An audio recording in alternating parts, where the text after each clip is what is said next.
I didn't believe in the Megalodon when this mission started. Not really.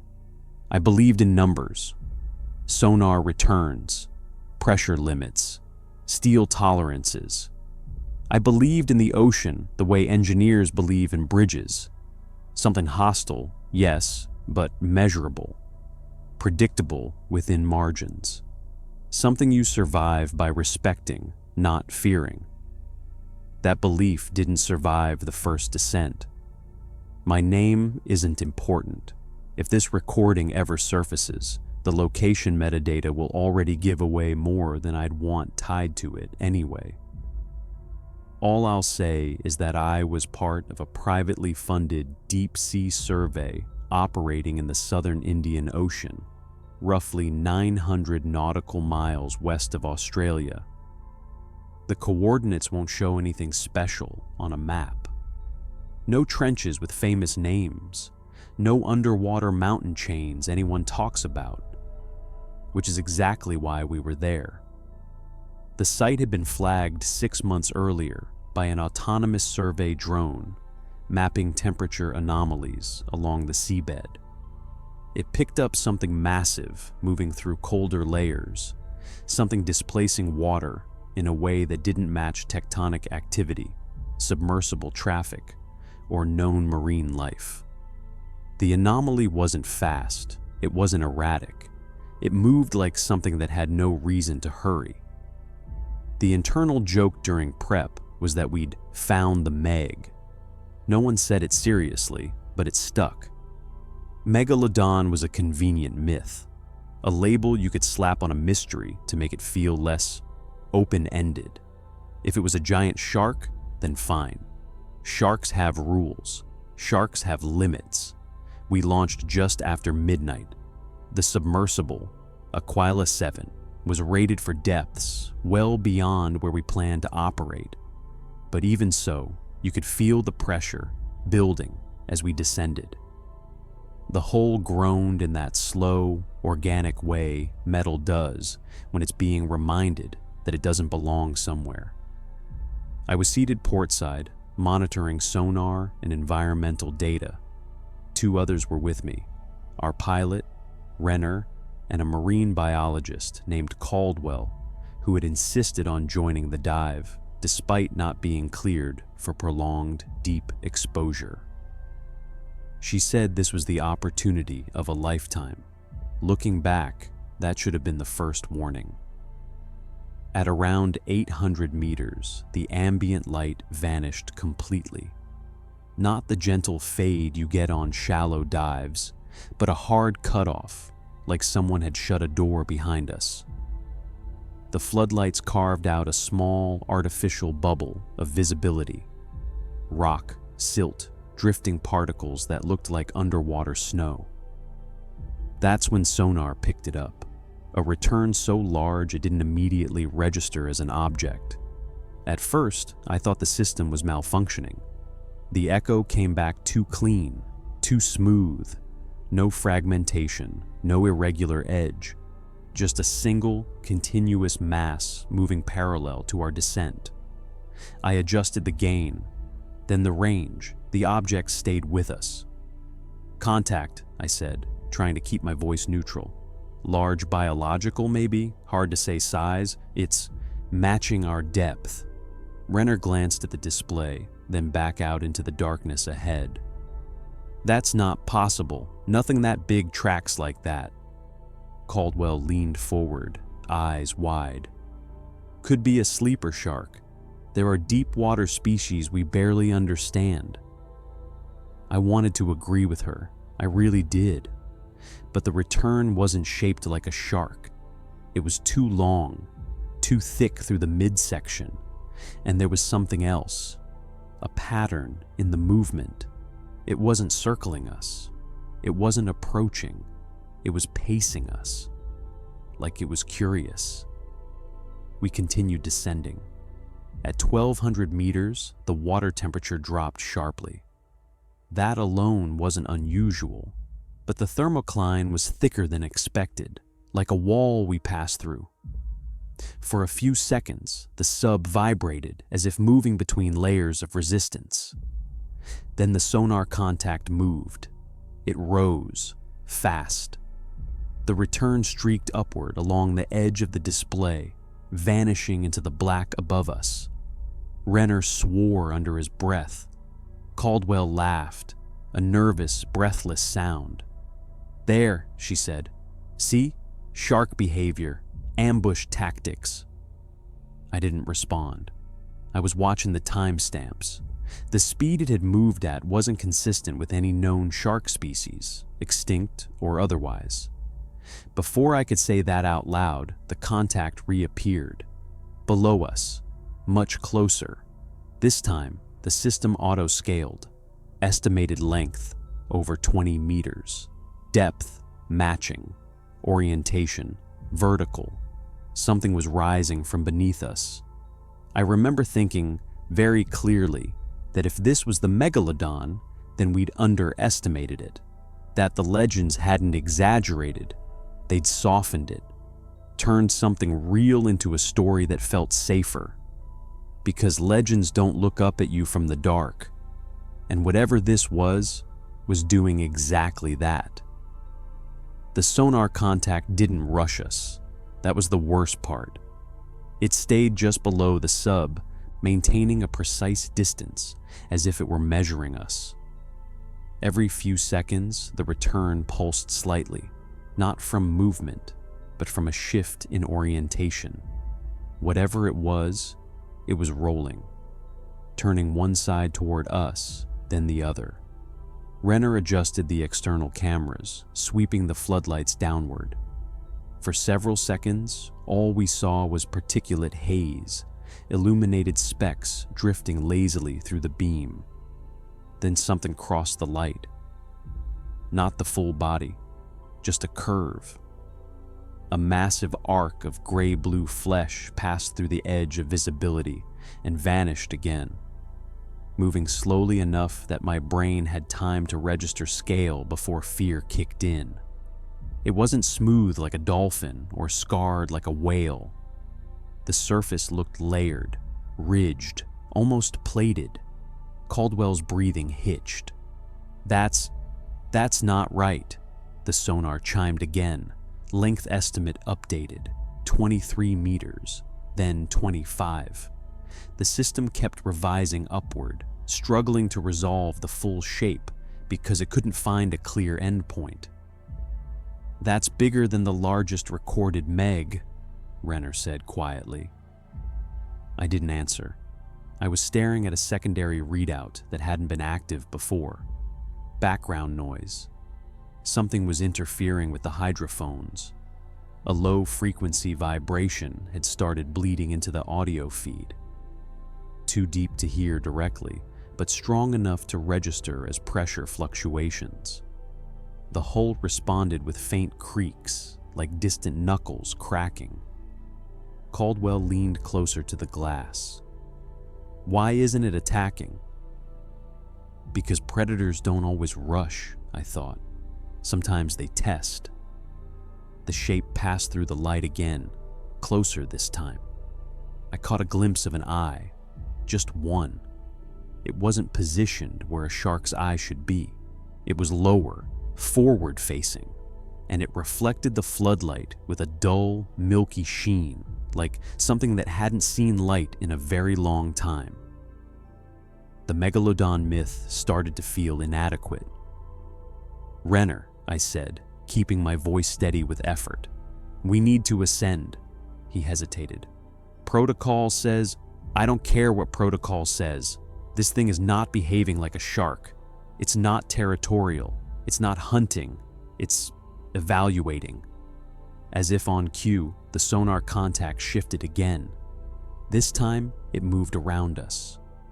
The return split briefly, then rejoined, indicating a turn so wide and controlled, it made my stomach drop. The creature completed a slow, deliberate loop around the sub, never coming fully into view, always staying just beyond the reach of our lights, like it knew exactly where the edge of visibility was. Renner began the ascent sequence. The sub groaned as the ballast adjusted, and we started to rise at a controlled rate. Almost immediately, the contact adjusted with us, rising in perfect sync. Caldwell whispered, "It's following." No, it wasn't following. It was escorting us. The hydrophone interference intensified. The low-frequency vibration grew stronger, resonating through the hole and into my chest. It wasn't a sound so much as a sensation, like standing near industrial machinery you couldn't see. Then something changed. The sonar picked up another return, much deeper. At first, I assumed it was a reflection artifact, a ghost echo caused by the thermocline, but it didn't behave like one. The second contact was enormous, so large the system couldn't calculate a size estimate at all. It wasn't moving toward us. It was rising slowly from below, and the first creature, the one we'd been calling the Megalodon, reacted. For the first time since we'd detected it, the pacing stopped. The contact shifted orientation abruptly, angling away from us. Its movement changed from smooth to urgent. The return streaked sideways across the display, putting distance between itself and the deeper contact. "Did it just, retreat?" Renner asked. Caldwell didn't answer. Neither did I, because predators don't retreat unless something bigger has entered the water. The deeper contact pulsed once on the sonar. Not a movement, a signal. Every system on the sub flickered. The lights dimmed. The vibration through the hull deepened, becoming rhythmic, almost like a heartbeat traveling through the water. And then, for the first time since we launched, something brushed the underside of the sub. Not a strike, not an attack, just a touch, as if to say, "I know you're here." The touch lasted less than a second. That was enough. Every alarm on the Aquila 7 screamed to life at once. Hull stress warnings, power fluctuations, sonar overload. The sub rocked gently, not from impact, but from displacement, like something enormous had moved past us, forcing the water itself aside. Renner fought the controls. "Thrusters aren't responding." I checked the readouts. The ascent had stopped. We weren't sinking. We weren't rising. We were being held. The deeper sonar contact expanded across the display, swallowing the grid lines until it no longer looked like a return at all. It looked like terrain, a moving wall of mass that the system couldn't frame because there was no edge to frame. Caldwell whispered something under her breath. I didn't catch all of it, but I heard the word juvenile. I turned to her. "What did you say?" Her face had gone pale. "The Megalodon, if that's what it wasn't hunting us," she swallowed. "It was avoiding something." The hydrophone feed spiked sharply. For a split second, the interference resolved into something almost recognizable. A pattern, not sound. Pressure waves modulated in repeating intervals. Communication. Renner shook his head. "That's impossible. Nothing communicates at this depth like that." "Nothing we know," Caldwell said. Her voice was barely steady now. "But there are things we've never observed. Entire ecosystems sealed off by pressure and darkness. If something evolved down there..." The sub lurched sideways, not violently, deliberately, as if guided. The floodlight swept across open water, then abruptly illuminated. Nothing, no silt, no rock, just emptiness. Then the light caught it, the Megalodon, fully visible now. It was enormous, larger than any reconstruction I'd ever seen. Its body scarred and pale, its jaws lined with teeth like broken stone. But it wasn't charging. It wasn't aggressive. It was hovering. Its massive body angled away from us, head turned slightly, eye fixed not on the sub, but on the darkness below. It looked afraid. That's when the light shifted lower, and we saw the boundary. At first, my brain refused to process it. It looked like a shadow cast against nothing, a vast curvature, darker than the surrounding black, moving upward at a glacial pace. Then details emerged. Texture. The surface wasn't smooth. It was pitted, scarred, grooved with ridges that ran for hundreds of meters, disappearing beyond visibility. Bioluminescent veins pulsed faintly along its surface, not bright enough to illuminate, just enough to outline scale. Scale, not shark scale. Something older, something thicker. The Megalodon moved. It didn't flee. It submitted. The massive shark drifted downward slightly, angling its body sideways, exposing its flank, a posture I'd only ever seen in footage of animals recognizing a superior predator. Then the larger thing moved. The water itself seemed to bend as it rose. The hydrophones went dead, not overloaded, silent. The pressure inside the sub increased suddenly, my ears popping hard enough to make my vision blur. The hull creaked in a way that made my teeth ache. And then we saw its eye. It wasn't round, it wasn't reflective.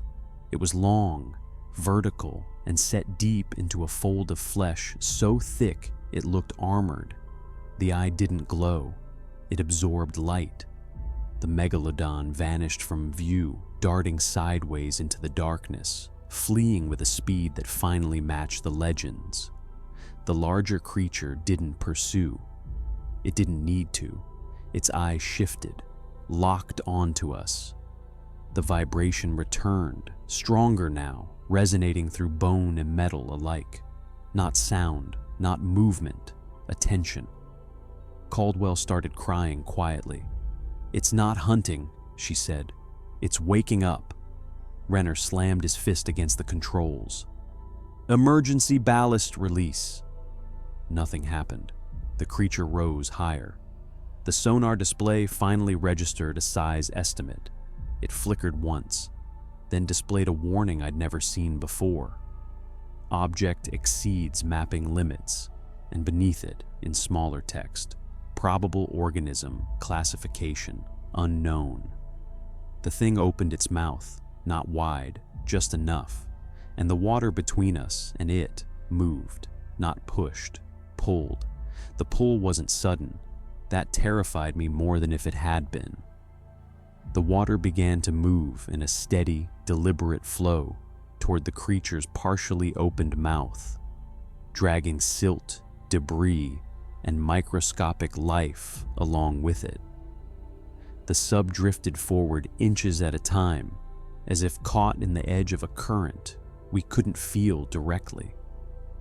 Renner shouted something, but I couldn't hear him.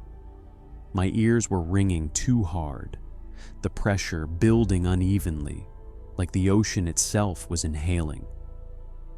The creature's mouth wasn't lined with teeth, not like a shark's. Inside was a layered structure, concentric ridges that pulsed slowly, flexing inward, drawing water deeper into a throat that seemed impossibly wide. Bioluminescent veins flared faintly along those ridges, not illuminating the inside, but tracing motion like nerves firing. Caldwell was gripping the console so hard her knuckles had gone white. "It's not eating," she said. "It's filtering." Filtering what? I wanted to ask. But I already knew. Everything. The sub lurched again as the current intensified. Warning. Lights flashed across every panel. Structural stress levels climbed into the red. Renner yelled, "We're losing mass stability." The ballast tanks groaned as water was forced through them in reverse. The sub shuddered violently, metal shrieking under pressure that exceeded its design tolerances. And still, the creature barely moved. That's when the Megalodon returned. It shot across our field of view like a living missile, jaws open, body angled straight at the larger organism's exposed underside. For one brief, insane moment, I thought it was attacking. Then I realized what it was really doing. It was running. It collided with the larger creature at full speed. The impact sent shockwaves through the water, rocking the sub violently. The Megalodon's teeth scraped across armored flesh, breaking, shattering, doing absolutely nothing. The larger creature reacted, not with speed, with inevitability. Its body flexed, the mouth closed, and the Megalodon was gone, not bitten, not torn apart, compressed. The water imploded inward, collapsing space where the shark had been, leaving nothing but a spiraling vortex of disturbed pressure and fragments too small for sonar to resolve. The apex predator of prehistoric oceans erased like plankton. Caldwell screamed. Renner went silent. I couldn't breathe. The creature turned slightly, its massive form rotating with a grace that made the destruction it had just caused feel effortless. The eye shifted again, fixing on us with unmistakable intent. The pull intensified. We were sliding forward now, meters at a time. Renner slammed the final manual override. Emergency ascent, all power, now. The engine screamed to life. For a second, a single, fragile second, we moved. The sub surged upward, tearing free from the current just enough to give me hope. Then the creature did something else, something worse. It didn't chase us. It descended, straight down. The pressure changed instantly. The upward pull vanished, replaced by a crushing downward force as the massive body displaced water beneath us. The sub was dragged after it, caught in the wake of something sinking deeper than anything had a right to go. Depth readings spun wildly. 2,000 meters, 2,500. Hull integrity alarm shrieked. The creature wasn't dragging us intentionally. It didn't need to.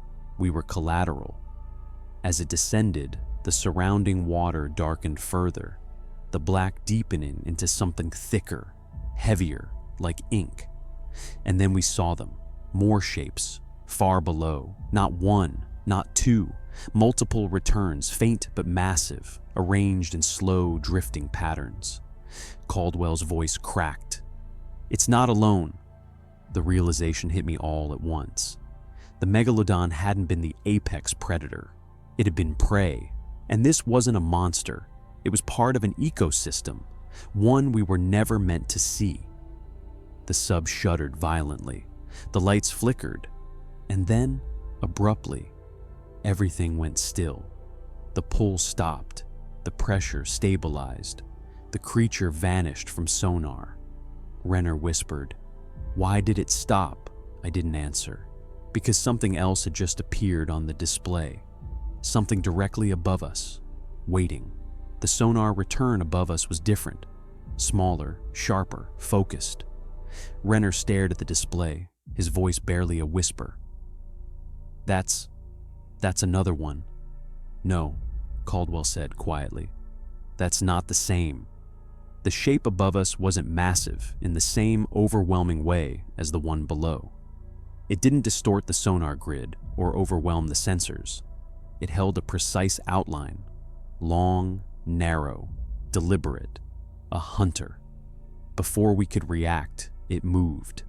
The water rushed violently as the shape descended, passing directly between us and the deeper darkness below. Our floodlights caught it in fragments, a sinuous body, elongated fins, scars etched deep into its hide. Its head was narrow, almost skeletal, with rows of teeth not built for crushing, but slicing. This one was hunting. It wasn't after us. It was intercepting. The larger presence below shifted in response. The water trembled as something enormous turned beneath us. Pressure surged again, but this time not toward a mouth, toward conflict. The two forms converged beneath the sub, their movement sending shock waves through the water. The sonar feed exploded into chaos. Overlapping returns, impossible velocities, the system desperately trying to interpret violence happening on a scale it was never meant to measure. We were caught between them. Renner shouted as the sub spun violently, controls useless. The hull screamed, metal deforming under stress.